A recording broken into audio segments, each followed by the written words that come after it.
KBS 열린 토론.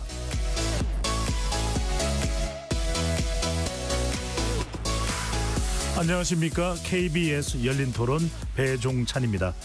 지난 6월 3일 조기 대선으로 선출된 이재명 대통령, 오늘로 대통령 취임 한 달을 맞았습니다. 오늘 오전에는 타운홀 미팅 형식의 기자회견도 가졌는데요. 이재명 정부 출범의 의미와 지난 한 달의 성과, 그리고 앞으로 진행될 국정 운영 방향에 대한 설명이 이루어진 시간이었습니다. 국회에선 대치 법안에 대한 극적 타협은 이루어지는 반면 정부의 인사와 상임위 구성을 두고는 여야의 신경전이 계속 이어지고 있습니다. 여대 야소 전국 속에 탄생한 이재명 정부의 지난 한 달을 평가해보고 앞으로 풀어가야 할 과제는 무엇인지, 또 어떻게 풀어가야 할지 논의해보는 시간 가져보겠습니다. KBS 열린 토론 지금부터 시작합니다. 치열한 토론 속에서 더 나은 세상을 찾아갑니다. 올바른 세상을 만드는 첫걸음. 평일 저녁 7시 20분 KBS 열린 토론. 오늘 열린 토론 함께해 주실 여야를 대표하는 두 분 소개합니다. 복기왕 더불어민주당 의원 나오셨습니다. 안녕하세요. 김성태 전 국민의힘 원내대표 자리해 주셨습니다. 예, 안녕하세요. 김성태입니다. KBS 열린 토론 문자로 참여하실 분은 샵 9730으로 의견 남겨주실 수 있고요. 단문 50원, 장문은 100원의 정보 이용료가 없습니다. KBS 1라디오의 모든 프로그램은 유튜브에서도 보실 수 있으니까요. 많이 들어와 주시고 구독 꾹 눌러주시고 좋아요도 많이 보내주시면 좋겠습니다. 이재명 정부 출범 오늘로 한 달이 되는 날입니다. 시민분들은, 국민분들은 이재명 대통령 탄생 이후 한 달 어떻게 지켜보셨는지 먼저 듣고 오겠습니다. 민생 안전이라든가 국민들을 만나셔서 그런 걸 보게 되면 보여지는 대통령이시잖아요. 그런 것들에 대해서는 되게 잘하고 계시는 것 같고요. 이번에 그 부동산 대출 유예 기간을 좀 줬으면 좋겠는데 갑자기 확 하시면 실질적으로 돈 있는 사람만 더 집 살 수밖에 없고 대출 받을 수밖에 없어요. 가을 되면 이사철 될 때가 됐는데 대출 안 나오게 되면 할 수가 없거든요. 그게 조금 성급하게 하지 않았나라는 생각도 들고요. 보수도 많이 끌어안으시고 하니까 기존에 인선 2명 유임하고 하는 거 보면 5,200만 시간이라고 생각하니까 굉장히 잘하고 있다고 생각합니다. 일단 뭐 이번에 부동산 정책 굉장히 잘한 것 같고요. 금액으로 끊어버렸으니까 일반 서민들은 집을 사는 데는 크게 문제는 없거든요. 분위기, 어수선한 분위기 그래도 단시간에 빨리 수습한 거. 그 물가가 많이 좀 비싸졌다 보니까 뭘 사러 가면 물가가 많이 올랐다는 게 체감이 진짜 확 되긴 해서 그런 물가가 진짜 안정화가 됐으면 좋겠어요. 월급에 비해 물가가 너무 비싼 게 있기 때문에 월급은 그대로인데 그게 조금 나아졌으면 좋겠어요. 실리를 이끌려는 태도, 이런 정치적 이런 태도는 좋다고 평가를 하고요. 근데 하지만 지금 주택 정책은 굉장히 민감하기 때문에 함부로 건들면은 집값이 되게 폭등할 수 있기 때문에 이건 좀 신중히 다가갔으면 좋겠습니다. 전반적으로 우리나라를 이끄는 산업들이 침체가 돼 있는 게 많은데 신성장 동력들의 투자를 활성화해가지고 경기 전반적으로 성장을 이끌었으면 좋겠습니다. 시민분들의 의견 어떻게 들으셨는지요? 물가 또 부동산에 대한 관심이 많이 나타났는데요. 먼저 두 분은 오늘 2시간 이상 진행된 이재명 대통령의 기자회견 어떤 점에 특별히 주목해서 보셨는지 먼저 복경 의원부터 말씀해 주신다면요. 참 준비가 잘 됐다. 역대 대통령 중에서 물론 뭐 훌륭하신 대통령들 계셨지만 이렇게 준비된 대통령은 보지 못했다라는 느낌이 들 정도로 대화를 하는 모습, 자세, 그리고 내용 이런 것 모두가 다 충분히 준비되고 훈련된 모습을 보여준 그런 그 2시간이었던 것 같고요. 네. 우리가 인수위 시간이 없이 바로 임기가 시작됐지 않습니까? 그래서 평상시에 다른 대통령들을 보면 인수위 한 60일 동안 충분히 준비하고 그리고 나서도 문재인 대통령 같은 경우는 100일 만에 회견을 하고 그리고 또 뭐 6개월 혹은 그 이상 건너서 하기도 하는데 불과 선거 끝난 지 이제 한 달 되는 거거든요. 네. 그리고 나서 지난 6월 3일과 오늘은 너무나 다른 대한민국에 있는 거예요, 우리가. 그러면서 굉장히 불안했던 대통령에서 지금 안정적인 대통령이 들어선 것을 우리가 확인하고 30일 동안 이렇게 준비된 모습을 보여준 대통령을 보면서 우리 국민들이 앞으로 5년 동안은 대한민국이 그래도 좀 흔들리지 않고 국민들이 안심하는 가운데서 운영되지 않을까라는 희망과 기대를 준 오늘 대화가 아니었나 싶습니다. 네, 준비된 대통령, 준비된 기자회견. 김성태 전 의원께서는 어떻게 보셨는지요? 주목해서 보셨는지요? 대통령으로서 이제 기본만 해도 좋은 평가를 받을 수 있다는 어떤 그런 측면을 국민들에게 잘 보여준 것 같아요. 그러니까 어떻게 보면은 그동안 상당히 이제 우려와 또 이분이 이제 민주당 대표가 되는 시절이나 또 민주당 대표가 된 절대 입법 권력의 그 중심에 서서 예. 그런 독단적인 입법 행위를 하고 또 탄핵을 남발하는 어떤 그런 국회 운영을 통해 가지고 윤석열 정부와 이렇게 각을 세울 때 그 뾰족한 모습은 지금은 찾아볼 수 없는 거죠. 예. 그런 측면에서 신뢰에 기반한 그런 통합 또 안정적인 뭐 인사 애교 안보 측면에서도 전통적인 한미 동맹 관계를 가장 우선시하고 중시하면서도 한미일 협력 관계를 또 여전히 또 중시하고 또 사실 문재인 전 대통령 시절은 한일 관계가 최악의 상황으로 치달았는데 윤석열 전 대통령이 유일하게 뭐 몇 가지 안 되는 뭐 그나마 좋은 평가를 줄 수 있는 게 한일 관계를 회복시키고 네. 그걸 스털 외교로까지 이렇게 발전시켰지 않습니까? 뭐 그런 측면에서 이걸 이재명 대통령 입장에서 토 하나 달지 않고 그대로 한일 관계 더 발전적으로 또 스털 외교도 그대로 이어가겠다. 이런 부분들이 상당히 국민들에게 안정적으로 이제 비춰진 부분이죠. 아까 인사에서도 이야기를 했습니다마는 특히 윤석열 전 정부를 윤석열 전 대통령이 지금 이제 내란 우두머리로서 지금 내란죄로서 이제 법정에서 재판을 오늘도 이제 5차 재판을 받았지 않습니까? 네. 그런 상태임에도 불구하고 그 전임 정부의 좋은 또 장관들은 그대로 유임시켜서 국정의 연속선을 그대로 가져가는 그런 면. 그건 단순히 뭐 농축산식품부 그냥 장관 한 사람 유임하고 또 식약처 처장, 오유경 처장을 유임시켜서 받는 평가가 아니라 이게 마인드가 그래도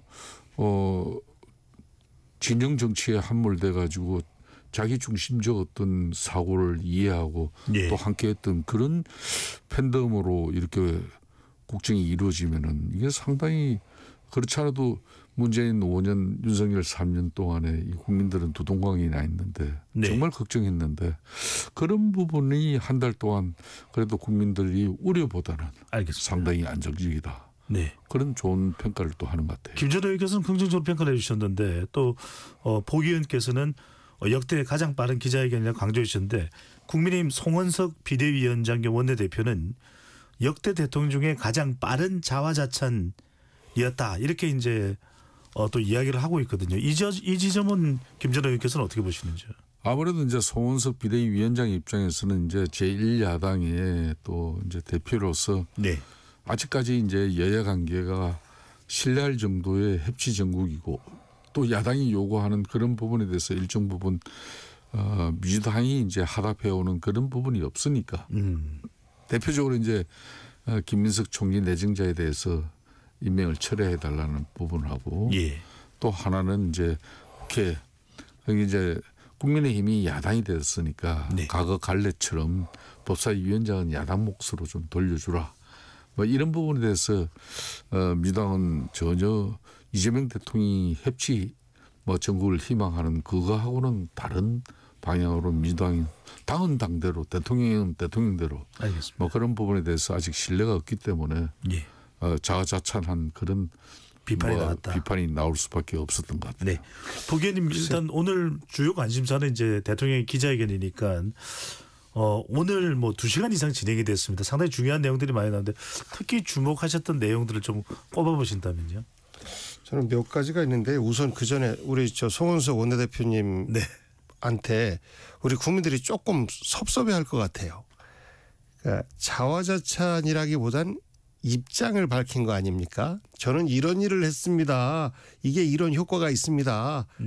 이렇게 하는 게 자화자찬이고 오늘은 여러 가지 궁금해하는 국민들의 질문을 대신한 그 언론인들의 질문에 대해서 입장을 말씀하신 거예요. 그래서 자랑이 아닌데 아마도 듣기가 굉장히 불편하셨는지 이거를 자화자찬이라고 하시니 오히려 국민들 입장에서는 이제 출범한 지 한 달밖에 안 되는 대통령과 그 정부에 대해서 그래도 그 잘하는지 못하는지 당분간은 지켜볼 거야 하는 그 과거의 그런 미덕조차도 없어진 우리 정치를 보고 저는 굉장히 속상해하실 것 같다. 이런 생각을 하면서 몇 가지 지점이 오늘 눈에 띈 게요. 하나는 그동안 쭉 보면 중앙 언론 중심들의 그 질문과 중앙 중심의 어떤 그 대화 이런 것들이 있었는데 오늘은 이상하게 그 짜고 치는 고스톱이 아니라 실제 그 기자들의 명함을 통해 놓고 그 기자 대표가 와서 추첨을 해서 그 질문을 하는 이런 식으로 이제 진행이 됐다 보니까 각본 없는 방식입니다. 네.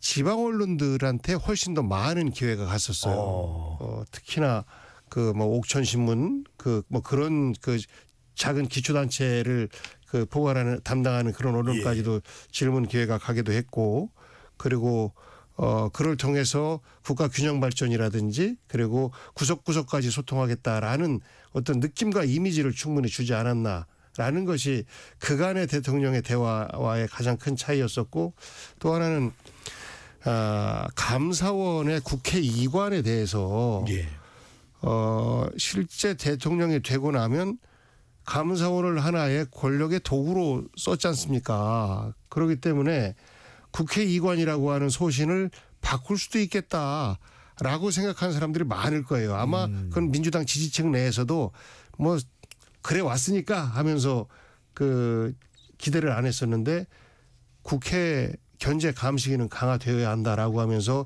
여전히 감사원을 국회 이관해야 된다라는 입장을 밝히는 것과 그리고 우리 특별감찰관 있지 않습니까? 이 부분에 대해서도 실제 문재인 정부에서도 아쉬웠던 부분이 그 부분이고 그리고 윤석열 정부에서도 사실 안 했던 건데 이 부분에 대해서 먼저 하겠다라는 것을 밝히는 것은 대단한 결단 아닌가 싶습니다. 그래서 다른 여러 가지의 그 내용들이 좀 있습니다만 저는 그 스스로 자기를 제어하고 견제하는 가운데에서 제한된 대통령의 권한을 행사하고자 하는 자세. 저는 이것이 그 어떤 그 지난번에 다른 대통령들의 국민과의 대화와 가장 큰 차별화된 모습 아니었는가 싶습니다. 김준호 의원께서도 같이 말씀을 해 주신다면 이 주제에 대해서 감사원 가져가라 또 뭐 특별감찰관 등의 이야기가 나온 부분은 어떻게 보시나요? 저도 그 부분에 대해서는 상당히 공감을 가져요. 그러니까 야당이 뭐 저도 국민의힘 소속이고 분명히 뭐 지금은 야당이 된 정치인이지만은 지금은 대통령 선거를 마친 지 한 달밖에 되지 않습니다. 누가 뭐라 그래도 지금은 이재명 대통령의 시간이죠. 이 시간 동안 이제 자기가 잘하기 위해서 오늘 이 기자회견을 보고 상당히 여유 내지는 안정 저는 그걸 가장 느끼면서 그러면서도 자신감을 이제 가지게 된 거죠. 실질적으로 민주당 당대표 시절 같은 경우도 그 수많은 사법 리스크 때문에 자신의 어떤 자의적인 판단과 의지에 의해서 뭐 결정되어지고 그런 것보다 자신의 운명이 그냥 법원의 판사의 손에 달린 그런 측면에서 늘 이번 인상이 별로 그렇게 편안하지는 않았거든요. 그런데 요 근래 이래 보니까 비록 힘들지만 일에 지금 푹 빠져가지고 그 재미를 느끼는 그런 이제 좀 자신감. 그러니까 오늘은 한 달 동안 고생시킨 대통령실의 그 참모들 스태프들에 대해서 자기가 봐도 좀 안쓰럽게 보인다. 그래서 앞으로 주말 정도는 좀 쉬게 해줘야 되겠다. 자기가 주말에도 쉬지 않고 움직이니까 뭐 몇십 명을 떠나가지고 몇백 명까지 고생하는 걸 보니까 참 제가 자신이 생각을 좀 바꿔야 되겠다. 뭐 그런 대목도 뭐 그 인간적으로 좀 느껴졌고 하여튼 단순한 이 소의 발표를 넘어가지고 구체적인 정책 방향과 자신의 철학을 이제 국민들에게 직접 밝히는 자리였던 만큼 대통령 발언 한마디 한마디가 이제 향후 국정 운영의 방향이 되고 또 국민들이 이재명 정부에 대한 그런 여러 가지 안정적인 심리를 가질 것이냐 말 것이냐 그런 측면에서는 저는 상당히 올 이재명 대통령 입장에서는 좋은 기자회견이었다. 예. 제가 이제 가장 이제 좀 인상 깊게 이제 느낀 부분은 이렇게 이제 통합과 신용 안정을 갖다 주창하면서도 그 대신 검찰 개혁의 단호한 의지와 좀 전에 복 의원님 이야기하신 또 자신이 절제된 권력을 사용함으로써 자기 가족들이 이미 아들도 그냥 벌써 줄이 한 줄 들어가 버리고 아내도 그렇고 자기도 그런 사법 리스크에서 계속 시달려 왔는데 그런 측면에서 그걸 반면교사로 타산지석으로 삼아가지고 특별감찰관제 이거 사실상 박근혜 대통령 때 최순실 국정농단 이후에 이게 특별감찰관 제도가 중요하다 그래서 만들어졌잖아요. 야당 특히 민주당의 강력한 입장에 따라서. 근데 만들어졌는데 막상 그 다음에 문재인 대통령이 됐는데 이 특별감찰관 임명 결국 안 하고 5년을 넘겼어요. 윤석열 대통령 역시 3년 동안 이걸 없이 넘었는데 이걸 자진해서 특별감찰관 임명을 통해서 자기 주변의 가족들을 관리하고 제어하겠다. 그건 저는 상당히 좋은 평가를 드리고 싶어요. 알겠습니다. 그리고 감사원도 국회로 이관해서 국회 대의민주주의 이 기관에서 공정하게 국가 그런 공공기관의 감사 기능을 원활하게 작동시키고 정치적으로 중립시키겠다. 네. 뭐 그런 의지에 대해서는 뭐 좋은 평가 드리고 싶어요. 알겠습니다. 오늘 기자회견에서 이재명 대통령은 민생 회복에 지난 한 달간 중점을 두었다. 또 정상 외교 복원, 또 주권자의 의사가 국정에 반영되는 국민 주권 정부에 대한 이야기도 했었는데 두 분께 지금부터는 이제 조금 하나하나씩 구체적으로 또 이제 다소 예민할 수도 있는 질문이 나왔던 부분도 짚어보겠습니다. 먼저 복 의원께 여쭤보겠습니다. 이재명 대통령이 오늘 이제 3대 특검이 정의로운 통합을 향한 여정의 시작이다 이렇게 이제 밝혔는데 내란 특검, 김건희 특검, 최상병 특검. 자, 이 부분은 어떻게 볼까요? 국민의힘에서는 특검 수사가 정치 보복이라는 주장 계속 하고 있거든요. 어떻게 보시는지요? 그러니까 이재명 정부의 탄생 배경입니다. 과거 최혜병 그 사건과 관련해서 윤석열 대통령 시기에 있었던 사건이니까 결자 해지하시라라는 말을 수차례 저희들이 드렸었고 그리고 또 김건희 씨와 관련된 여러 가지 의혹들에 대해서 윤석열 대통령 취임 초부터 계속해서 제기가 됐지 않습니까? 근데 그런 의혹들이 하나하나 쌓이다 보니까 무려 16가지나 늘어났어요. 그러니까 이 부분에 대해서도 저희가 이재명 정부로 바뀌고 나서 갑자기 특검이 들어갔다라고 하면 정치 보복이다라고 읽을 수가 있겠죠. 하지만 국민들이 원했던 거예요. 대통령과 대통령 가족들부터 먼저 투명해져라. 그러니까 그것을 알기 때문에 이재명 대통령이 스스로 그 특별감찰관을 하겠다라고 먼저 밝혔던 것처럼 우리 국민들이 볼 때는 김건희 여사의 이런 불투명하고 의혹에 휩싸인 이런 부분에 대해서 윤석열 대통령이 임기 중으로 해결되기를 밝혀지기를 바라고 있었는데 안 됐단 말이죠. 그러다 보니까 국민의힘 내부에서도 당론 때문에 최혜병 사건이나 김건희 특검에 대해서 반대를 했으나 그때 아무리 그래도 최혜병 사건만큼은 당론으로 통과시켜줬어야 된다라는 말을 할 정도예요. 근데 그 최혜병 사건조차도 꼭대기로 올라가 보면 대통령과 대통령 부인이 연관돼 있다라는 의혹 때문에 못 받은 것이거든요.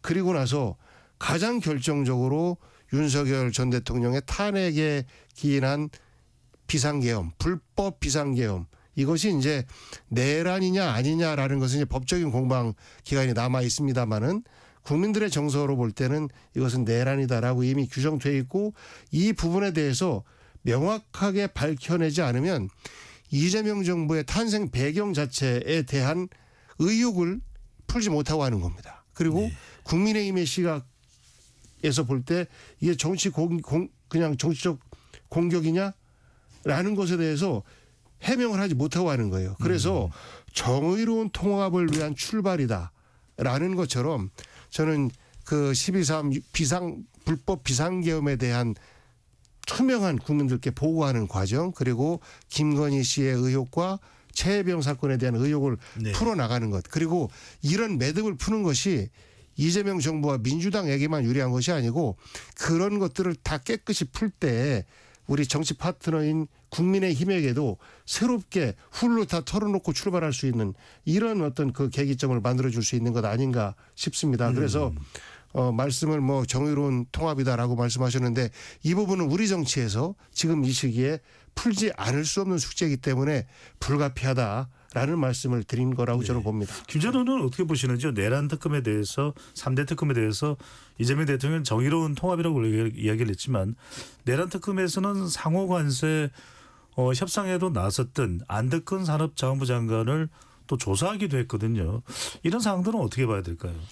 그러니까 지금 이제 이재명 대통령의 이제 초반부 국정 운영 방식은 딱 정해진 것 같아요. 그러니까 이제 민생 경제라든지 대통령으로서 외교 안보 또 남북 관계 또 이제 국민들의 이제 이 삶 이런 걸 전체적으로 볼 때 이 부분에 대해서는 통합과 실용주의적으로 안정적 기반 속에서 때로는 전임 정부의 사람도 쓰고 또 공직자 중에서는 뭐 윤석열 정부 때 뭐 승진한 인사임에도 불구하고 뭐 좋은 자리를 또 좋은 보임을 할 수 있는 그런 부분에 대해서는 차별과 뭐 어떤 편견을 가지지 않아요. 그런데 이거 하나는 즉 이 새 특검을 통해 가지고 지난 실질적으로 윤석열 정부 2년 7개월 이 세 개 특검을 들여다보면은 2년 7개월 다 조망해낼 수가 있어요.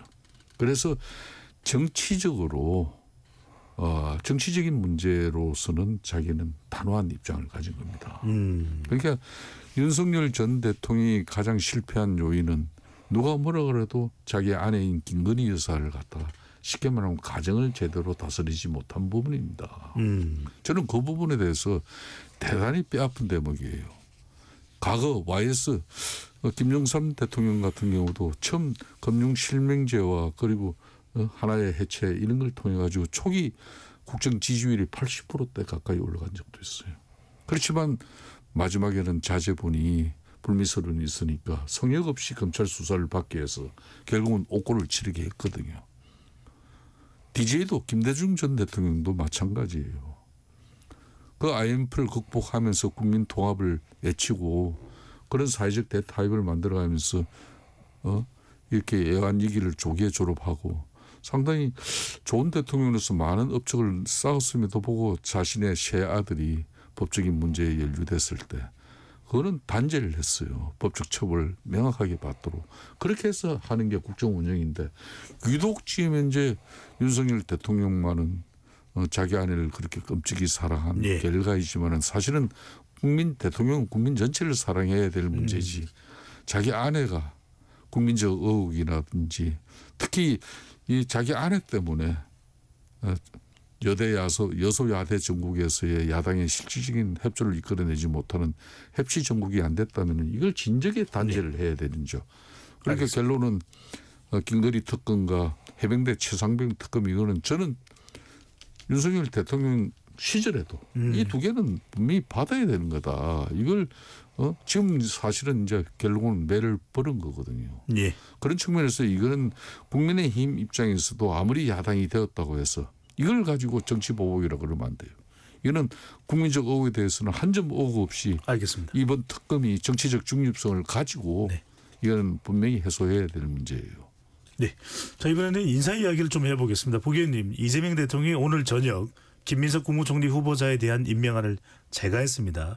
여야 간에는 국민의힘과 민주당 사이에는 상당히 또 이 임명안이 또 임명 과정이 이제 논란이 되기도 했는데 김민석 총리를 비롯해서 이재명 정부 아직까지 다 이제 인사청문회가 진행된 건 아닙니다. 전반적인 인사에 대해서는 어떻게 평가를 하고 계시는지요? 이재명 대통령의 철학과 가치를 잘 알고 그와 함께 한 몸이 되어서 한 분야를 책임질 수 있는 사람들을 장관으로 임명한 것으로 보이고 그리고 총리는 당 대표로 있으면서 수석 최고위원을 했던 김민석 이제 총리가 네. 모든 당의 정책의장을 또 오랫동안 역임해 왔었고 그래서 정책뿐만 아니라 정무적 감각까지도 탁월하게 전체 부처를 통괄할 수 있겠다라는 신뢰가 있기 때문에 저는 지명을 했다고 보고 실제 그런 능력과 자질을 갖추고 있다라고 저희들은 평가를 하고 있습니다. 내부에서 오랫동안 함께 일을 해왔었기 때문에. 그런데 우리가 보면 역대 어느 정부든지 간에 국민의 박수를 받으면서 출범하지만 총리 후보 인사청문회 때부터 매를 맞기 시작하고 그다음에 장관 후보들 인사청문회 때부터 매를 맞기 시작하면서 이번 정부도 다를 바가 없네? 이렇게 이제 국민들에게 실망을 주면서 출발하거든요. 그래서 이 인사청문 기간이 여당에게는 굉장히 모진 시간이기도 한데 완벽한 사람이 어디 있겠습니까? 하지만 기본적인 도덕적 기준선만 전 된다면 그 나머지는 국정 수행 능력을 중심으로 해서 우리가 검증을 해야 할 텐데 네. 과거 뭐 가까이 문재인 정부 때부터 얘기하면 그때부터 우리 청문제도를 좀 바꿉시다. 도덕적인 부분에 대해서는 일종의 정보위처럼 안 보이는 곳에서 비공식적으로 하고 그게 딱 통과가 되고 나면 드러나는 부분은 이제 정책검증 중심으로 합시다. 일종의 미국의 청문제도처럼 네. 그렇게 하자라는 제안을 문재인 정부 때 했었는데 사실상 그때는 이제 야당에서 안 받았고 또 거꾸로 윤석열 정부 때는 또 민주당에서 안 받았고 왜냐하면 정치적으로 야당한테 굉장히 유리한 거거든요. 다시 또 이번에 김민석 의원에 대한 후보에 대한 청문회 하는 거를 보면요. 3년 전에 한덕수 총리 후보자를 두고 청문회 했던 그 내용 그대로 자료 제출을 왜 안 하느냐라부터 자료 제출률이 뭐 20여 %밖에 안 된다라는 것까지도 당과 이름만 바꾸면 똑같이 서로 반복적으로 주고받는 좀 이런 것들을 보면서 근본적으로 우리 청문제도를 네. 최소한 이재명 정부 5년 동안은 안 된다라고 하면 다음 정부는 누가 될지 모르니까 다음 정부부터라도 바꾸는 이런 정치적 어떤 그 결단을 여야가 함께 해야 되는 것 아닌가 싶기도 하고요. 네. 전체적인 인사는 말씀하신 것처럼 송미령 장관, 식약처장 이렇게 유임이 된 인사들요. 대한민국이 대통령만 바뀌지 국민들은 바뀌는 거 아니지 않습니까? 쭉 행정이라고 하는 것은 연속성이 중요한데 그런 것들을 기초단체장과 광역단체장을 해보셨기 때문에 아는 거예요. 그리고 이게 이념과 철학으로만 되는 것이 아니고 실제 쌀을 거두고 밥을 할 수 있는 지을 수 있는 이런 능력이 돼야 되고 실제 예. 뗄감을 제대로 구해왔는지 안 구해왔는지도 내가 직접 나무를 하진 못한다 할지라도 제대로 가져왔네라는 것을 판단할 줄 아는 예. 이런 리더가 필요한 것인데 그런 측면에서 보면 최대한 국민과 가까이 하는 인재들을 발굴하기 위해서 노력한 것 아닌가라는 평가를 하고 싶습니다. 국회의원님, 그런데 국민의힘에서는 계속해서 인사에 대한 지적이 나옵니다. 오늘 김민석 국무총리 후보자에 대한 표결에도 불참을 했죠. 국민의힘은. 송원석 비대위원장은 한마디로 변전충 인사다 이렇게 비판했습니다. 변은 이제 이재명 대통령 사건의 변호인단들이 요직을 맡았고 전과자들과 이해충, 여기 이해충돌의 충입니다. 논란이 있는 인물들이 이제 발탁됐다라는 것인데 몇몇 지적되는 상황이 있습니다. 물론 이제 인사청문회에서 그 부분에 대한 해명이 있을 수도 있는데 이런 논란되는 부분은 어떻게 보시는지요? 김민석 총리 같은 경우는 뭐 미국 변호사하고 한국 변호사는 아니니까. 네. 그리고 또 이해 충돌? 글쎄요. 어떤 부분에 대한 이해 충돌이 있는지 모르겠습니다. 그리고 저는 이 말씀을 좀 보면서 과거에 우리 김성태 의원님께서 지도부에 계실 때는 주고받는 말씀들이 점잖았거든요. 네. 그리고 겉으로 사실 국민들 앞에서는 여야의 강한 입장 차이에 대해서 정치적 용어를 쓰면서 대립하지만 또 타협을 하기 위한 여러 가지 방안을 찾기 위한 노력을 해왔다. 이렇게 저희들에게는 굉장히 여야의 대화가 가능했던 시절로 이렇게 저희들에게도 전해지고 있거든요. 그런데 지금은 그런 막후 대화도 없어지고 실제 대립이 격렬했을 때 조정해야 되는 현재로서는 송원석 비대위원장이 원내대표까지 겸하고 있으니까 최고 책임자 아닙니까? 예. 그런데 이분 입에서 직접적으로 이렇게 약간 벌레를 연상하게 하는 이런 표현이 나온다라는 것 자체에 대해서 저는 정치하는 한 사람으로서 굉장히 좀 안타깝습니다. 네. 알겠습니다. 김성태 전 의원께서는 한국노총도 출신이시잖아요. 예. 이 상당히 또 고용노동부 장관의 김경훈입니까? 김경훈 민주노총 위원장 출신의 이 후보자를 지명한 부분, 민주노총 위원장을 고용노동부 장관 후보자에 지명, 이 부분은 어떻게 보시는지요? 그러니까 이제 제가 볼 때는 사실상 민주노총 같은 경우는 정치적으로는 정의당이나 뭐 진보당 뭐 이쪽으로 이제 지향하고 있기 때문에 사실상 민주당하고의 뭐 정책 연달아라든지 어떤 뭐 그런 게 없어요. 그렇지만 한국노총 같은 경우는 이번에 한국노총 김동명 위원장이 이재명 대통령 만들기에 일동 공신이에요. 그러니까 선대위 출범식도 자기 옆에 서 있었고 또 개표식 때도 그렇고. 그렇지만 인사 자체는 민주노총 위원장 출신을 했단 말이에요. 예. 상당히 전략적인 판단이죠. 그렇지만은 제가 이 김용훈 위원장 임명한 걸 가지고 지금 경제 6단체장은 초긴장 상태 아닙니까? 또 이제 이분이 지금 아직 청문회 뭐 끝나고 나서 장관이 공식적인 임명되지도 않았지만은 지금 현재 윤석열 정부에서 그래도 노동계획 중에 하나라고 노조 조합비의 그 회계 공시제도 뭐 이걸 만들어서 노조 조합비를 투명하게 다 공개하는 제도를 만들어낸 건데 그걸 노조 활동이 위축된다 그래가지고 지금 내정자는 그걸 다시 원상 회복시키려고 하는 그런 의지를 기자회견 때 기자들 앞에 밝혔거든요. 네, 김영훈 후보자가요. 네, 네. 그렇죠. 그런 정도만 보더라도 이 인사는 이제 특히 노사 개념을 본다든지 경제단체들을 보더라도 이거는 가장 친노동자적인 어떤 그런 인식을 가지고 한 인사다. 뭐 이렇게 보고 있어요. 그렇기 때문에 그렇지만 민주노총 위원장이라고 무조건적인 저는 선입관은 가져서는 안 된다고 봅니다. 이 김용훈 위원장은 저도 원내대표 시절에 민주노총 위원장 시절에도 뭐 찾아와서 또 협조와 또 타협을 요구하는 그런 뭐 제스처도 있었어요. 그러니까 상당히 온건 합리적인 또 측면에서 또 노동운동가로서 평가도 있어요. 그렇기 때문에 이제 이재명 정부의 초대 고용노동부 장관이 된다면은 무엇보다도 지금 노조도 이제 사회적 책임이 강화돼서 기업만 옥죄는 어떤 그런 고용노동부의 어떤 이 행정이 예. 이루어지면은 그렇지 않아도 지금 노동 유연성이 너무 경직돼 가지고 기업이 어렵다 그러는데 이게 이제 앞으로 이제 노란봉투법 비롯해 가지고 여러 가지 이제 실질적으로 고용노동부 운영적인 측면에서도 완전히 뭐 친노동적인 측면만 지향해 버리면은 기업 입장에서 큰 애로를 갖겠죠. 이런 부분은 앞으로 이재명 대통령이 아마 저는 잘 알겠습니다. 뭐 챙겨 나갈 거라고 기대를 합니다. 네, 오늘 두 분이 모셨는데 워낙 두 분이 또 말씀을 잘해주셔서 시간이 계속 빨리 가서 이 좀 중요한 주제라서 이거 바로 여쭤보겠습니다. 포 의원님, 일단 이 검찰 이야기를 안 할 수가 없습니다. 오광수 전 민정수석 낙마 이후에 역시 검찰 출신의 이 봉욱 전 대검 차장이 임명됐습니다. 오늘 이제 기자회견에서 관련 질문을 받고 이재명 대통령은 검찰 조직을 잘 이해하는 사람이 맡아야 검찰 개혁도 원만하게 이루어질 수 있다.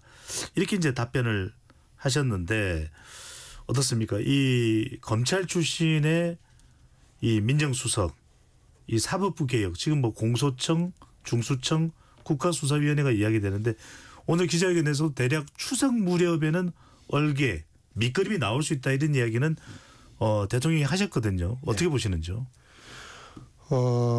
그때까지 이거를 최선의 얼개라고 한다라고 하는 것은 이제 법을 통과시키는 거겠죠. 국회에서. 그리고 나서 일정 정도의 유예 기간을 두고 유예 기간 동안에 조직을 분할하고 그리고 부족한 부분을 어떻게 채울 것인지에 대해서 보충을 하고 이제 그런 시간들이 이제 남을 텐데 네. 추석 전까지 여기에 대한 얼개를 분명하게 타지 않으면 정치적 혼란기만 가속될 수밖에 없다. 결국은 우리 국민들이 혼란스럽게 생각할 것이기 때문에 이 부분에 대한 속도는 최소한 무리하지 않는 범위 내에서 빠르게 가는 게 좋겠다라는 것이 대통령의 말씀이셨고, 그리고 저희 당에서도 현재 그렇게 준비를 하고 추진을 할 준비를 하고 있습니다. 그런데 이제 실제 그 행정을 해보셨던 분이기 때문에 네. 검찰을 개혁해야 한다라는 큰 취지는 있습니다만 매우 디테일하게 어떻게 이 부분을 기소와 수사를 어떻게 구분할 것인지 현재 있는 검찰의 조직과 구체적으로 가서 거기 있는 검사들 숫자와 수사관들 이렇게 어떻게 나눌 것인지 이런 것들에 대해서는 검찰 조직을 가장 잘 아는 사람들이 개혁의 과정에 실제 실무 책임자로서 참여할 때 이 부작용을 최소화시킬 수 있다. 이런 말씀을 하신 거예요. 그렇기 때문에 봉욱 전 대검 차장이 검찰에 대해서 신망도 있고 검찰에서 신망도 있고 그 내용에 대해서 가장 잘 알기 때문에 그것을 지휘할 수 있는 어떤 내부의 그 대통령의 참모로 책임 참모로서 역할을 하게 되고, 그다음에 이제 수장으로서는 정치력을 갖추고 있는 오선 의원의 이제 정성호 후보로 법무부 장관 후보로 지명됐지 않습니까? 네. 이 두 분이서 호흡을 맞춰서 검찰을 이 시대에 맞게 개혁을 하되 그 부작용을 최소화시키는 길을 찾아 나가면서, 그리고 굵은 얼개는 결국은 국회에서 타줄 수밖에 없다라는 말씀을 이제 대통령께서 하셨는데, 그 말씀은 추석 전후에 그 시점쯤에는 이 부분을 법안으로 정리를 해 주기를 바란다라는 메시지가 좀 들어있는 것 아닌가 싶습니다. 추석 무렵까지는 이제 사법개혁한 검찰개혁과 관련된 법안이 통과돼야 된다는 말씀이신데, 김 전 의원께서는 어떻게 보시는지. 퇴임한 심우정 전 검찰총장은 상당히 또 강력하게 반발하는 목소리도 내고 있고요. 우리 청취자분께서 또 의견을 보내주셨습니다. 정재욱님께서 큰 틀에서는 공감하지만 여당이 추진하는 검찰개혁은 일각에서 우려스럽게 보고 있는 것도 사실입니다. 이 속도와 관련해서 주로 이제 우려의 목소리를 표명하는 것으로 보이는데, 김 전 의원께서는 어떻게 보시는지요? 그러니까 윤석열 전 대통령이 13 비상계엄을 하고 이 불법 이 부당한 계엄을 하고 난 이후에 법적인 문제를 가지고 우리가 대처를 했을 때 엄청난 지금 현재 사법체계에 그 혼란이 있다는 걸 우리 국민들이 여실없이 지켜봤지 않습니까? 공수처 신설만이 문재인 정부 때 모든 게 답이다. 그것 때문에 국회가 제대로 운영되지 못할 정도로 난항을 겪었던 적이 있거든요. 그런데 그 공수처가 막상 만들어졌지만은 제대로 된 수사 역량이나 또 이런 실질적으로 12.3 비상계획 같은 전혀 예기치 못한 상황이 와서 그러면 공수처 그 내란죄의 수사 주체가 될 수 있는 그런 법적 또 미비 가운데 민주당은 공수처가 내란죄 수사를 철저하게 해라. 네. 그래서 체포영장 발부를 받는 과정부터 해가지고 그 혼란을 받지 않습니까? 그러니까 검찰개혁도 좋아요. 문재인 정부 때 검경 수사권 분리는 큰 대략 그때 얼개는 잡혀진 거예요. 그렇지만 이제 윤석열 정부 들어서 가지고 6가지 중대 범죄의 등 문제를 가지고 이제 그걸 다시 원상 복귀시켜서 실질적으로 검찰의 수사 기능이 예전과 별반 차이 없이 이루어지도록 했다. 거기에 대한 이제 민주당의 못마땅함이 있는 거죠.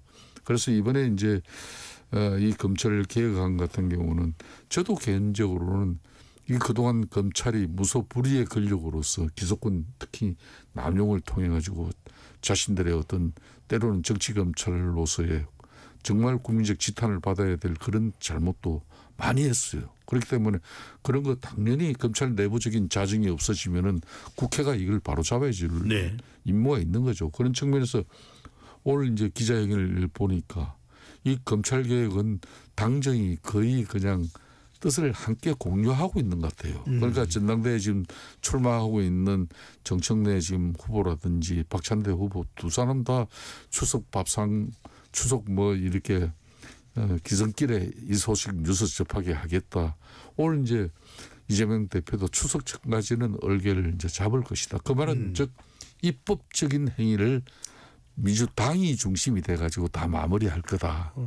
그 다음 문제는 이제 장관이 이제 내부 검찰 내부의 저항과 반발 이런 또 여러 가지 문제점에 대해서는 정성호 장관이 그걸 잘 대처해서 수습할 수 있을 것이다. 이렇게 대체적으로 저는 이해가 되더라고요. 네.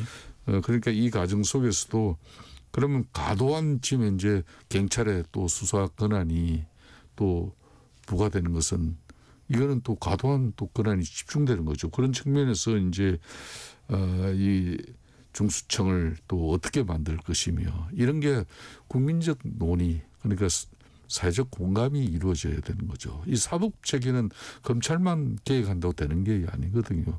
법원하고 다 일정 부분 또 연관되는 부분이 있으니까 전체적으로 이 부분은 민주당이 나는 큰 틀로서 이제 검찰 개혁하는 부분은 좋아요. 알겠습니다. 그렇지만 혼란을 야기하면서까지도 민주당 일방 주도로 가서는 안 된다 이 얘기예요. 두 가지인 것 같습니다, 보 의원님. 그러니까 하나는 좀 더 사회적 공감대 형성이 필요한 것 아니냐. 또 하나는 속도를 또 지나치게 내어야 되는 것인가. 조금 더 여유를 가지고 이 공감대 형성을 해야 되는 거 아니냐. 어떻게 보시는지요? 오늘 이재명 대통령께서도 그런 말씀하셨습니다. 문재인 대통령 시절에는 갑론을박이 좀 많았는데 지금은 별로 없다. 지금은 오히려 그 수사와 기소를 분리해야 된다라는 말이 그래도 상식화된 거 아니냐. 뭐 거의 이런 수준의 말씀까지 하셨어요. 그러면 이거를 실현해내는 과정이 남아있는 겁니다. 조금 전에 감사원이라고 하는 통치기구로서의 활용 예. 그리고 특별감찰관 도입 안 해도 되고 이런 것들은 지금 현재 권력을 쥔 사람한테는 다 유리한 거거든요. 마찬가지로 현재의 검찰을 개혁하지 않고 그대로 써먹는다라고 하는 것은 앞으로 한 3, 4년은 이재명 대통령과 이재명 정부에게 말 잘 듣는 검찰로서 할 가능성이 매우 높기 때문에 당장은 정권의 입장에서 볼 때는 더 효율적일 수도 있어요. 그럼에도 불구하고 이 검찰이 갖고 있는 워낙에 막강한 독점적인 권한, 수사와 기소를 독점하고 있는 이런 체제 내에서 한 명의 억울한 사람을 생기지 않게끔 해야 한다라는 그런 그 법원처럼 그거를 실현하는 것은 현 구조 속에서는 어렵다라는 것 아니겠습니까? 예. 그래서 충분하게 더 많은 분들의 동의를 구하고 저는 욕심이 있다라고 하면 이런 그 역사적인 대한민국 헌정사에 있어서 큰 변곡점 아니겠습니까? 네. 사법 역사의 큰 변곡점인데 이건 여야가 함께 이거를 개혁의 파고를 함께 넘었으면 좋겠어요. 이거를 실무적으로 실행해 나가는 과정 속에서 이러저러한 허점들이 노정될 수 있는 가능성 또한 저는 배제할 수 없다라고 봐요. 그렇기 때문에 저는 여야가 함께 이 파도를 좀 넘자 이렇게 좀 말씀드리고 싶은데 여전히 이제 국민의힘에서는 이걸 정쟁의 도구로 바라보고 있다 보니까 반발이 나오고 있으니까. 네, 그러니까 네. 이제 공감대와 속도를 말씀하시는 것은 시간을 가져라라는 건데 그 시간은 저희들이 볼 때는 시간을 가지면 가질수록 오히려 이 국민적 혼란과 알겠습니다. 정치적 갈등만 더 깊어진다라는 네. 판단을 하고 있는 겁니다. 검찰개혁에 시간을 늦출 수는 없다로 이해를 하겠습니다. 잠시 참여 안내 로고 듣고 KBS 열린토론 2부로 돌아오겠습니다.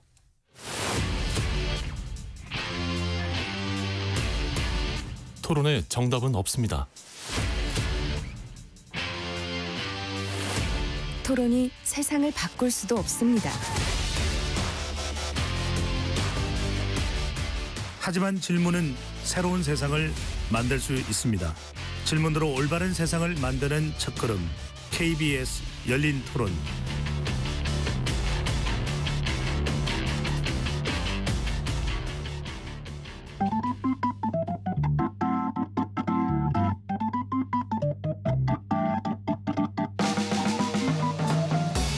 세상을 바꾸는 질문, 열린 토론이 시작합니다. KBS 열린 토론은 언제나 열려 있습니다. 단문 50원, 장문 100원의 유료 문자 샵 9730 그리고 KBS 어플리케이션 콩으로 여러분의 의견을 남겨주세요. KBS 열린토론 2부 이어가겠습니다. 이재명 정부 한 달의 평가와 앞으로의 과제에 대해서 두 전현직 의원 분들과 이야기 나누고 있습니다. 스튜디오에 김성태 국민의힘 전 원내대표, 복귀왕 더불어민주당 의원 두 분과 함께하고 있습니다. 또 하나의 오늘 기자회견에서 나왔던 질문 중에 하나가 바로 이제 이 중요한 법안들과 관련된 내용인데요. 복 의원님 먼저 여쭤보고 김 전 의원으로 가겠습니다. 노란봉투법, 방송 3법, 양곡관리법, 윤석열 정부에서 거부권이 행사됐던 법안들 아니겠습니까? 네. 오늘 이재명 대통령은 노동자와 농민을 위한 법안들도 속도감 있게 추진하겠다고 밝혔습니다. 뭔가 국민의힘과 좀 추가 합의가 가능할까요? 아니면 국민의힘에서의 합의 이 타결 여부와는 무관하게 빠른 시간 내에 이 법안들이 통과될 가능성이 높다고 봐야 될까요? 우선 지난 시기 저희가 윤석열 대통령에서 거부당했던 이런 법안들을 네. 정권이 바뀌었다고 해서 이것을 다시 또 제출하지 않는다라고 하면 저희 민주당이 정치적 공격을 한 것밖에 더 되겠습니까? 그리고 나서 막상 본인들이 여당 되니까 안 지키려고 한다라는 비판을 받을 수밖에 없어요. 그렇기 때문에 지난 시기에 저희가 냈던 법안들이 그저 정치적 공격이 아니라 대한민국의 민생을 살리고 약자를 보호하기 위한 그리고 공정한 언론을 만들기 위한 이런 노력의 과정이었다라는 것들을 증명하기 위해서라도 그 거부당했던 법안들을 다시 재추진할 수밖에 없습니다. 네, 그런 측면에서 볼 때 저는 국민의힘에서도 아마 양곡법은 거부하기 어려울 거예요. 실제 그 TK, PK의 그 농촌에 계시는 네. 이런 분들은 어쩔 수 없이 반대는 했으나 속으로는 이거 이러면 안 될 텐데라고 끙끙 앓고 있었을 겁니다. 그렇기 때문에 지금 이 양곡법에 대해서 민주당 100% 동의하고 대통령도 거부할 리 없고 그리고 송미령 장관도 그 부분에 대해서 과거에는 뭐 농망사법이라고 얘기했지만 이제는 네. 새로운 농민 희망사법이라고 본인 스스로가 이것을 달리 보기 시작하면서 저는 국민의힘 의원들께서도 이 부분은 적어도 동의해 주지 않을까 이런 기대를 좀 하고요. 그다음에 방송 3법도 들여다보면요. 안 바꾸는 것이 지금 현재 집권한 민주당엔 유리해요. 저희가 마음대로 횡포를 부리면 되니까. 그런데 그러지 말자는 거거든요. 대통령이 누가 돼도 정권이 바뀌어도 그래도 어느 정도 중립적으로 각 방송사들이 자기의 독립적 영역을 유지할 수 있도록 하자라는 것이 취지예요. 그러하기 때문에 이 부분도 가만히 들여다보시면 이거는 여당이 본인들의 기득권을 놓는 거네라고 읽혀질 겁니다. 네. 과거 국민의힘이 여당일 때는 이제 여당의 권한을 뺏기는 거기 때문에 반대했습니다만 지금 저는 굳이 반대할 이유가 없어진 법안 아닌가 싶습니다. 알겠습니다. 마지막 남은 쟁점이 이제 네. 노란봉투법인데요. 그 부분에 대해서는 약간 이제 이념적으로 접근하는 경향도 좀 있어 보입니다. 그런데 실제 여러 가지 판례상으로는 이 법에 담고자 하는 게 크게 보면 이제 두 가지 아니겠습니까? 손해배상에 있어서 이중적으로 하지 않게 하고 개인에게 부과하는 예. 이런 부분에 대해서 일정 정도 제한을 두는 것 하나하고 또 하나는 실제 사용자는 그 일종의 저희가 이제 협력회사면 그 본사인데 아무런 권한이 없는 그 협력회사의 직원이라는 이유로 해서 그 협력사하고만 뭐 대화를 해라, 교섭해라라는 게 이제 현재인데 그거를 그 실제 권한을 갖고 있는 그 본 회사하고도 예. 쟁의를 할 수 있도록 원청과 하자. 네. 원청과 해라. 이 두 가지가 핵심적인 내용인데요. 실제 법적으로는 판결이 뭐 일관되진 않습니다만 예. 이것들을 인용하는 판결들도 있어요. 그래서 알겠습니다. 이 부분도 좀 전향적으로 바라봐 줬으면 좋겠습니다. 네. 김 전 의원 그런데 국민의 입장에서는 이 노란봉투법, 방송 3법, 양곡관리법 상당히 민감한 사안이거든요. 어떻게 보시는지. 그렇습니다. 특히 이제 우리 사회에 특히 노사관계뿐만 아니라 또 지금 이제 방송국 같은 경우도 복경희 위원님 설명처럼 대려 야당이 좋은 법이다 이런 얘기 내용은 그렇지 않죠. 그러니까 민주당이 야당 시절에도 가령 뭐 KBS 이사진 구성을 하는 거 보면은 지금 현행 이사의 구성 방식보다는 이제는 방송 뭐 전문 분야의 시민사회단체 뭐 이런 이사 수를 갖다 대폭 늘립니다. 그런 제도 개선을 담은 내용의 법 개정이기 때문에 예. 이거는 뭐 지금 이제 우리 국민의힘 야당에게 유리한 법이다 이렇게 말씀하시는 것은 좀 지나치다고 저는 보고 있고 그 부분 누가 뭐라 그래도 민주당 주도의 민주당 칼라의 법안인 것은 틀림없죠.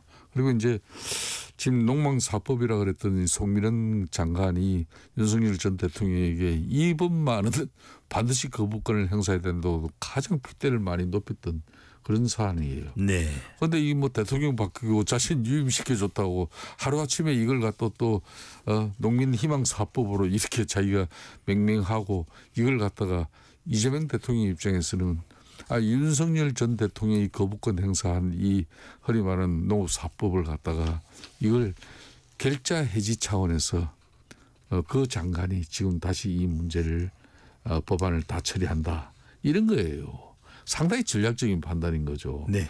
마지막으로 이제 노란봉투법 같은 경우도 지금 현재 저는 대한민국의 노사관계는 과거에 이제 저 같은 경우 오래전에 이제 노동운동 할 때 같은 거 그때는 진짜 장시간 저임금 노동운동에 또 착취 그런 또 과도한 노동시간 이런 것 때문에 전 노동자의 건강 삶이 질이 형편없을 네. 때예요.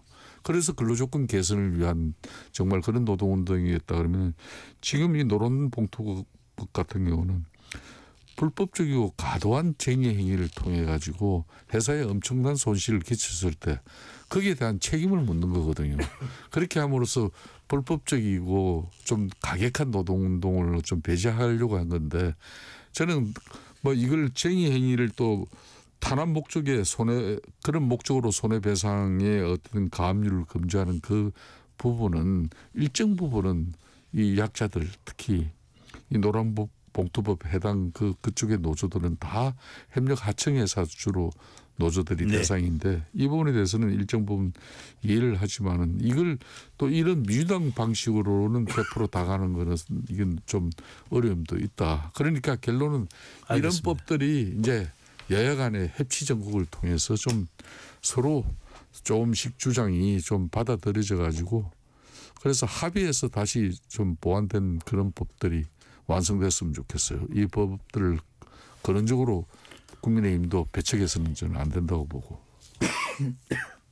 청취자 8742님께서 양당이 싸우지 말고 협의 잘해서 앞으로 나아가길 바랍니다라는 말씀 주셨는데 검찰개혁안이든 방금 전에 얘기했던 방송 3법 그리고 노란봉투법 또 양곡관리법 보기에는 추가적으로 좀 국민의힘과 더 진전된 협의가 될 가능성도 있습니까?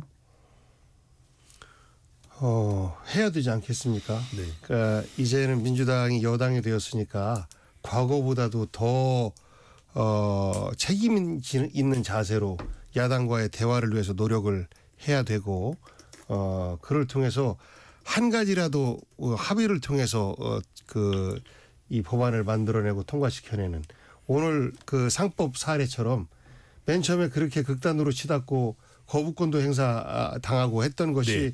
지금은 여야 합의로 통과가 됐지 않습니까? 저는 그것이 다른 이유는 없다고 봐요.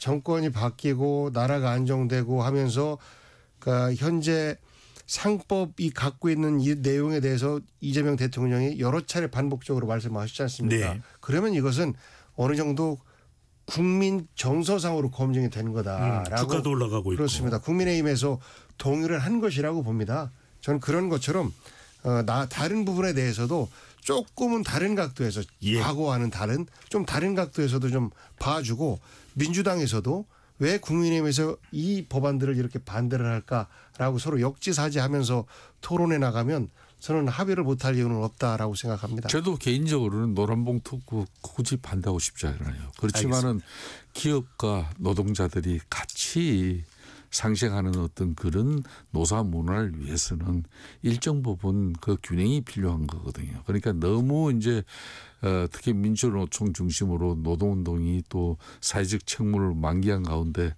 너무 또 씌어져 버리면은 기업이 힘들어지니까 그런 측면을 저는 다 고려하는 겁니다. 알겠습니다. 자, 이 외교 안보 관련된 부분도 질문이 나왔습니다. 특히 이제 상호 관세가 상당히 지금 국민들은 주목하고 있는데 김전호 의원께 먼저 여쭤보겠습니다. 네. 상호 관세와 관련된 부분에 대해서 오는 8일로 예정된 유예 기간까지 협상이 순탄하게 진행될 수 있느냐라는 질문에 대해서 이 질문에 대해서는 이재명 대통령이 시원하게 답변을 못하는 못했죠. 모습이었는데 지금 또 나온 뉴스를 보면은 마크 루비오 미국 국무장관이 한국을 경유해서 또 말레이시아에 있는 이 행사에 이제 참석할 예정이었는데 이게 또 취소됐다라고 하는 네, 보도도 나왔거든요. 어떻습니까? 김재로 의원 보시기에는 이재명 대통령에게 트럼프 대통령은 어려운 상대일까요? 좀 어렵죠. 아무래도. 그러니까 이제 올해가 이제 중국 전성절 80주년 그 기념 행사 프레이드를 갖다 위해서 이제 이재명 대통령을 지금 중국 당국은 지금 현재 초청하려고 애를 많이 쓰고 있거든요. 그런데 지금 상당히 상식적인 민주당 인사들도 그 부분만은 신중하게 판단해야 된다. 왜? 트럼프 미국 대통령이 이 사람의 성깔이 보통이 아니기 때문에 일본도 보십시오. 간세협상 가장 이 동북아 안보에 있어 가지고 가장 중요한 그런 일본도 그냥 이 간세 부분에 대해서는 지금 인정사정 없이 펴고 있는 상황이거든요. 저는 그런 측면에서 오늘도 이재명 대통령이 기자회견 중에서 실질적으로 이 간세 문제는 상당히 어려운 측면이 많다. 그러니까 이제 이걸 7, 8까지 이제 끝낼 수 없다는 살상의 입장으로 저는 받아들였었어요. 즉 그 말은 그만큼 실무 협상에서 이재명 대통령이 보고를 받고 있으시겠지만은 쉽지 않다는 이야기거든요. 그럼 우리가 뭐 대폭적으로 미국 측 요구를 갖다 수용하든지 안 그러면 미국이 이 한반도는 안보적인 위협을 받고 있는 그런 국가로서 과거에 또 지금 정전 상태에서 이 국권이나 한미 동맹이 더 중요한 상황에서 그런 측면에서 외교적 특수성을 인정해 줘야 되든지 이 두 가지 중에 하나인데 지금 미국 트럼프 방식은 그게 통용이 안 되는 것 같아요. 한국이 돈 잘 벌고 있는 수출 많이 하는 나라고 하니까 당신네들도 미국에 지금 상당한 흑자 순이익을 많이 내고 있는 만큼 이제는 그 부담을 가져라.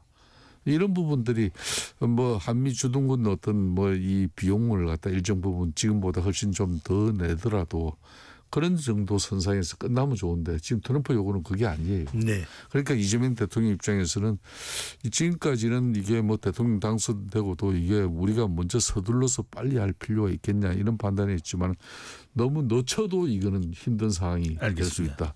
그런 고민에 빠져 있는 것 같아요. 네. 부 의원님 이재명 대통령이 이 취임 임기가 시작한 지 뭐 며칠 지나지 않아 트럼프 대통령과 통화는 했습니다. 그런데 왜 또 빨리 안 하냐라는 그런 또 일각에서 이야기도 나오는데 이번의 경우에도 한미 정상회담 일정이 잡히면 여러 가지 또 논란들을 좀 불필요한 논란들을 해소할 수 있을 텐데 일정이 어떻게 좀 빨리 잡히지 않는 이유가 속사정이 있을까요?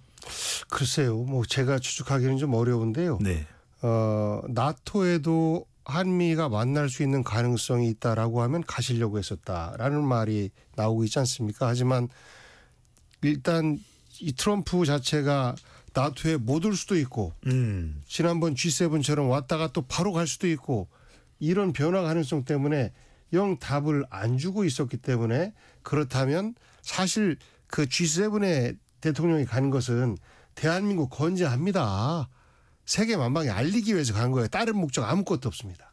거기에서 트럼프를 만났으면 더 좋았을 텐데 이제 이스라엘과 이란 그 전쟁이 발생하면서 가는 바람에 이제 그 1대1 면담이 안 됐는데 네. 결국은 전 되긴 될 거라고 봐요.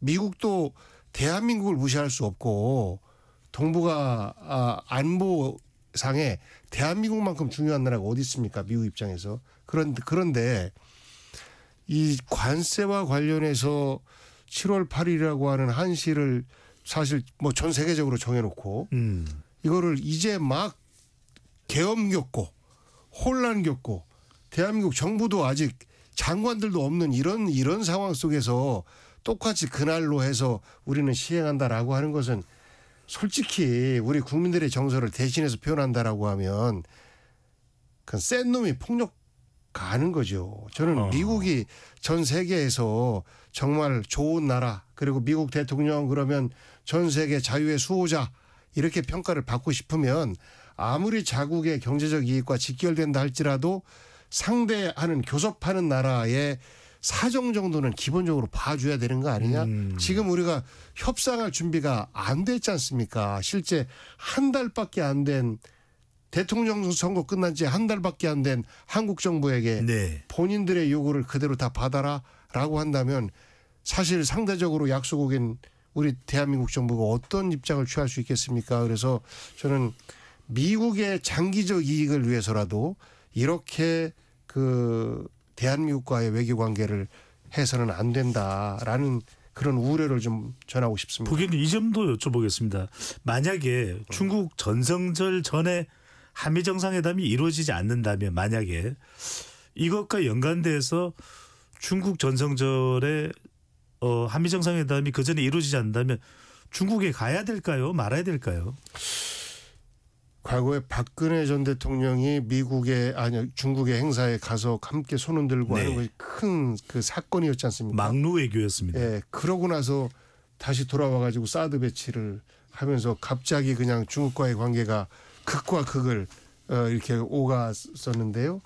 만약에 이재명 대통령이 중국을 방문한다 하더라도 그게 미국과의 뜻과 무관하게 가겠습니까? 저는 대한민국 외교가 과거에 문재인 대통령이 트럼프와 김정은의 다리 역할을 해주기 위해서 노력했지만 실제 트럼프 입장에서는 한국을 패싱하고 독립적으로 하려고 하는 이런 노력들을 많이 했다라는 것이 이미 밝혀지고 많이 드러나고 있지 않습니까? 똑같이 우리 힘으로 무엇인가를 독자적으로 할 수 없는 그런 안타까움이 우리 현실이에요. 그렇기 때문에 설령 중국을 간다 할지라도 미국의 동의 없이는 쉽게 판단하기 어려운 만약에 그런 결단을 한다라고 하면 그것에 못지않은 어떤 국익이 보장된다든지 라는 거 아니면 어려울 텐데 실제 그 이상 되는 게 뭐가 있겠습니까? 그러니까. 그러하기 때문에 실제 독자적으로 선택하기 판단하기 어려운 과제다라는 생각을 이런 합니다. 부분에 대해서는 저는 국내 정치적으로도 야당 여당 이런 구분 없이 좀 뜻을 같이 모아야 된다고 해요. 그게 이제 박정희 전 그러니까 2015년도에 중국 전성절 70주년 기념 행사 군사 네. 프레이드에 그때 사실 저도 개인적으로는 박근혜 대통령 가는 걸 가서는 안 된다는 강력한 입장을 가졌어요. 그런데 그때 박근혜 대통령의 생각은 그것도 허리만 그때 친박 측근 인사들은 가야 된다. 그런데 그걸 박근혜 대통령이 간 이유는 딱 한 가지예요. 북한이 핵실험을 곧 임박한 상황인데 북한의 핵실험을 유일하게 막을 수 있는 게 중국 당국밖에 없다. 이 중국이 나서지 않으면 안 되는 것이다. 그래서 이제 자기는 중국 전성절 가서 미국도 반대. 미국과 서방이 중국 전성절 참여를 갖다 보이콧을 했어요. 그때 공식적으로. 네. 그럼에도 불구하고 서방에서 유일하게 박근혜 대통령만 간 겁니다. 그래서 이제 결국 갔다 오자마자 본인의 뜻대로 뭐 중국이 북한의 핵실험을 완전히 막아내기보다는 그냥 되려 오바마 대통령이 그거 갔다 오고 난 뒤에 사드 배치를 더 빠르게 전격적인 판단을 해버린 거 아닙니까? 그로부터 10년 동안 한중 관계는 어려워진 거예요. 이걸 전철 삼아가지고 이재명 대통령 입장에서도 이 한미 동맹의 근간을 둔 국익 우선 실용주의 외교 이 기조를 분명히 가져갈 측면에서는 지금 트럼프 대통령의 관계를 더욱더 공고하게 돈독하게 하는 게 더 중요하다. 알겠습니다. 네. KBS 열린 토론 이재명 대통령의 30일 기자회견 관련해서 두 분의 전현직 의원과 이야기를 나누고 이제 마무리를 할 시간입니다. 두 분께 한 1분 30초 정도 시간 드릴 수밖에 없을 것 같은데 이제 한참 이제 임기가 가야 되는 이재명 대통령, 이재명 정부 어떤 조언을 하시고 싶으신지요? 먼저 김전영 의원부터요. 저는 뭐 이재명 대통령이 지금 현재의 기조대로 하면은 어떻게 보면 국민의 기본적 상식에 부합하는 그런 대통령으로서의 소임을 다할 수 있다고 봅니다. 여차 잘못하면은 더군다나 이 여대 야소 정국에서 대통령 친정 식구인 민주당이 절대 의석을 가지고 있기 때문에 사실상 야당을 소홀히 할 수도 있습니다. 그렇다면 협치 정국이 되지 않고 정치가 또 실종될 우려가 큰 거죠. 그렇게 되면은 잘못되면은 이게 그런 입법 권력과 또 행정 권력에다가 지금 현재 사실상 사법 권력마저도 이제 네.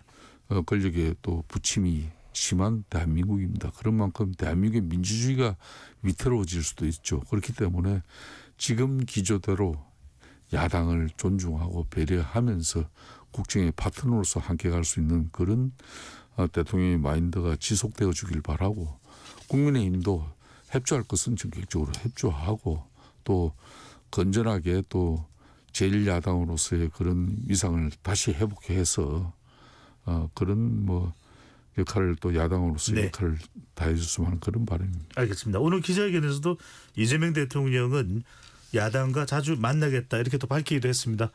복 의원께서는요?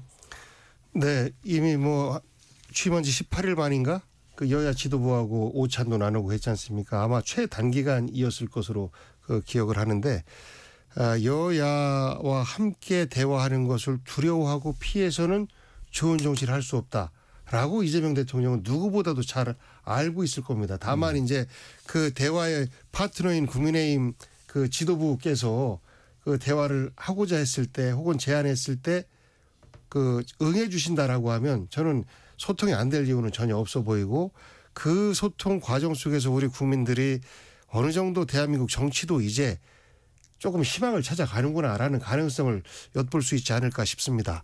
오늘 기자회견을 보면서 성남이라고 하는 그래도 좀 기초자치단체에서 작은 살림살이 경험했던 그 경험 네. 그리고 경기도라고 하는 좀 더 넓은 대한민국의 한 지역을 담당했던 그 경험 그 속에서 수많은 난제들을 가지고 주민들과 직접 이해 당사자들과 직접 대화했던 그 경험이 고스란히 다 들어있는 것 같아서 앞으로 5년 동안 그 경험대로 내가 대통령이다 과거에 목에 힘주던 대통령이다 이게 아니고 국민들을 모셔야 되는 기초단체장이다 이런 마인드로 대통령으로서 알겠습니다. 임하신다면 저는 앞으로 5년 동안 대한민국에 희망이 생길 거라고 생각합니다. 네, 시간이 없었어요. 지금은 절제된 권력 유지하는 게 제일 중요합니다. 그렇습니다. 예. 네.